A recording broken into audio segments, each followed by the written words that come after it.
શહેરના 4 દરવાજાઓ વચ્ચે આજે દબાણો દૂર કરવામાં આવ્યા। માંડવીથી લહેરીપુરા, મંગળ બજાર, માંડવીથી પ્રતાપનગર વચ્ચે જે જગ્યા પર દબાણો હતા એ દબાણો દૂર કરવામાં આવ્યા છે। મ્યુનિસિપલ કમિશનર અને પોલીસ કમિશનરના આદેશ બાદ દબાણ શાખાની ટીમ એક્ટિવ મોડમાં જોવા મળી।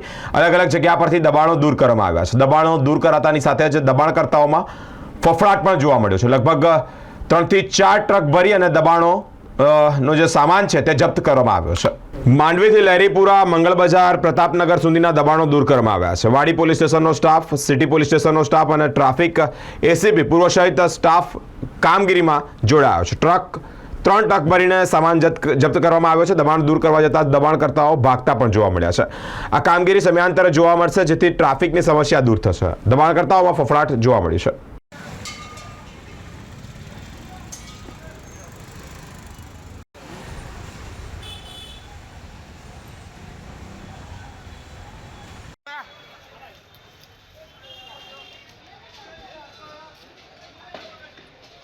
અરાજકતા ફેલાઈ છે અને તેઓ સામાન સગીવગી કરી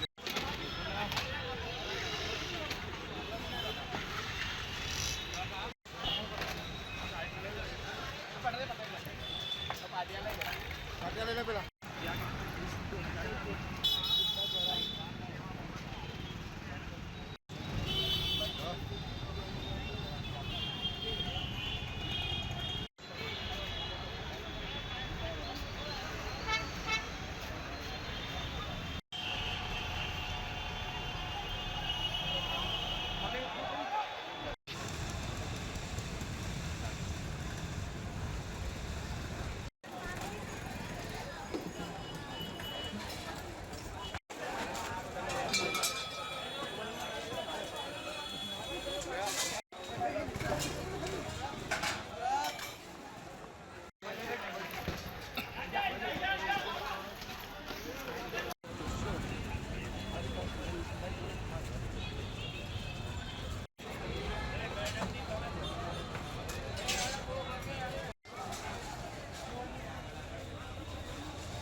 આજે રસ્તા પર દબાણ છે, હટાવવાની કામગીરી હાથ ધરવામાં અહીંયા વાડી, સિટી, રાવપુરા પોલીસ સ્ટેશનના માણસો, પીઆઈઓ તથા ટ્રાફિક ડીસીપી ટ્રાફિક એસીપી સાહેબ અને કોર્પોરેશનના માણસો સાથે મળીને આ દબાણ હટાવવાની કામગીરી કરી રહ્યા છે। રૂટીન થવું છે, રૂટીન થઈ પણ રહ્યું છે। આજે થોડું વધારે લેવલે કામ કરી રહ્યા છે અને રેગ્યુલર દર આંતરા દિવસે આના પર કામ કરવામાં આવશે અને જેથી વાહનોની અવર જવર સરળતાથી થઈ શકે।